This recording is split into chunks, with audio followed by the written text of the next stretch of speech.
Thank you. And wonderful to see you again, Isabel Guzman. And thank you for your visit to my district, number 27, the city of Miami. It was a highly productive visit, I should say. And I am sure that from now on, my small business owners are going to be enjoying the best service that SBA can provide. So thank you for that. Thank you for taking the time and catching a plane and going to Miami.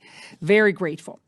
I just want to share a few small glitches that we have. One of them, for instance, is the $140 billion problem. And what is that? Is the COVID testing. Every time someone comes to this country, an international tourists, that person needs to get tested 24 hours before getting on that plane. And that measure is killing the tourism industry in Florida, specifically in Miami. And you know, Miami is the hub of international tourism in Florida. So could you please tell the president next time you see him in one of those cabinet meetings that we need to do away with that measure? Will you be able to do that? I will definitely relay your concerns to the White House, and our team will continue to flag this issue and work with you to see what we can do to help better support our travel and industry, small businesses, which we know have been so impacted by so many factors. Because, you know, Florida is open for business, and my small business community is eager to be selling those services. But if you don't have people, then you know what, you cannot make the payroll for at the end of the month. So you understand that. So since you are there with the president, I would very much appreciate if you can tell him that this is killing us. I continue to advocate for our small businesses, and I appreciate that. But will you? Could you do that? Could you? Will you be able to tell the president in one of those cabinet meetings that this is happening and it's crushing our small business entrepreneurs? I will definitely flag for the White House the issue. Thank you. All right. So you have a pretty good budget, over $1 billion, and it's getting bigger probably next year.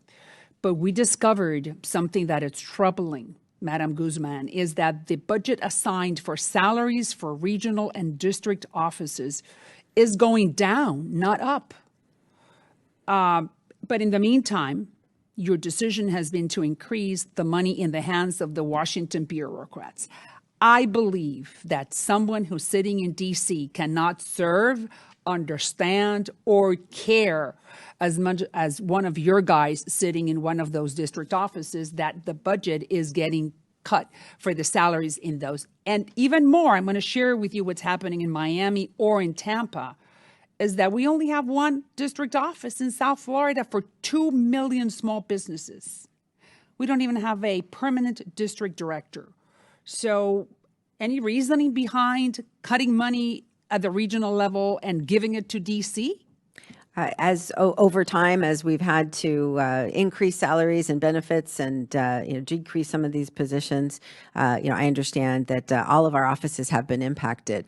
This budget would allow us to regain some of those positions across the agency, and we have continued to try to empower the field to make sure that we gather those key insights that our team on the ground can share with us. But you empower them by hiring more people and paying them good salaries. But right now, you're cutting those budgets.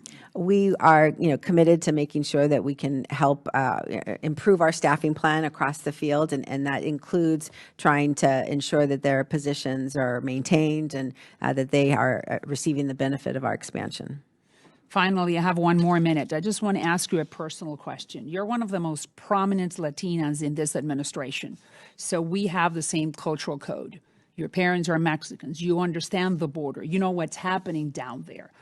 Aren't you concerned? That's the concern that I have, that what's happening at the border is giving a very bad rap to the Hispanics, to the Latinos, because we don't have any type of legality down there. And my concern is that it could be changing the favorable perception that other groups have of us, the largest minority in the country. So when you sit with the president, don't you express that from a very personal point of view? Because your parents are Mexican descent, mine is Cuban, so we belong to the same minority. Please give me your personal thoughts if you want to share them with us. Well, what I would share is that I continually advocate and make clear that the face of entrepreneurship is changing, and I like to portray Latinos as the ones who are leading on that because they are starting businesses at the highest rates and across most states, according to McKinsey studies. And so that entrepreneurship and that face of And we know entrepreneurship is that what we needs create, to be probably important. we're the highest creators of jobs, but when it comes to the border, that could be harming the rest of our plans and wanting to live the American dream. Yes or no? Don't you think that that's happening right now? Gentle lady I want the. has expired. I agree that I would want the small business, everyone to know that small businesses, the face of the Latino community is entrepreneurship.